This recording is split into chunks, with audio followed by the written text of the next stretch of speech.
একটা সংগঠন আছে যারা হচ্ছে বিগত দিনে দমন নিপীড়ন শিকার হয়ে তারা ওই পথ বেছে নিতে তারা বাধ্য হয়েছে। কিন্তু জুলাই গণঅভ্যুত্থান পরবর্তীতে একটা পরিস্থিতি রয়েছে প্রকাশ্য রাজনীতি করার, কিন্তু তারা সে পথে আসে নাই।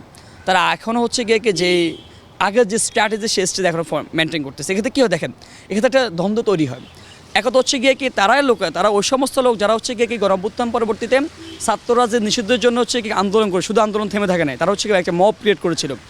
মব ক্রিয়েট করেছে ছাত্র রাজনীতি হওয়া যাবে না ক্যাম্পাসের মধ্যে, কিন্তু সে যে আমরা ভিন্ন অবস্থা নিয়েছি। আমরা বলছি কি ছাত্র রাজনীতি অবশ্যই হবে, ছাত্র রাজনীতি করা না করা ব্যক্তির সাংবিধানিক অধিকার, কিন্তু ছাত্র রাজনীতি কাঠামোগত পরিবর্তন আনতে হবে। কোথায় হবে না হবে সেটা হচ্ছে আপনাকে ফেরি ঠিকঠাক করে দিতে হবে। কিন্তু তারা হচ্ছে একটা ঘুঁ ধরেছিল যে ছাত্ররা থাকবে না। কিন্তু দেখেন তারা নিজেরাই কিন্তু তাদের হল কমিটি আছে, কিন্তু প্রকাশ্য হয়তো তারা প্রকাশ করে না আর কি, সবাই একদম কি এটা হচ্ছে দিবালো করে না স্পষ্ট, কিন্তু হচ্ছে কি যে ওপেন সিক্রেট যে বিষয়টা বল, তাদের হল কমিটি আছেন। কিন্তু দেখেন তারা আবার হচ্ছে কি কোনো সংগঠন যদি হলে কোনো কাজবাজ করতে তাদের বাধা দেয়, শুধু বাধা না মব ক্রিয়েট করে, তখনই হচ্ছে একটা ক্ল্যাশ তৈরি হয়।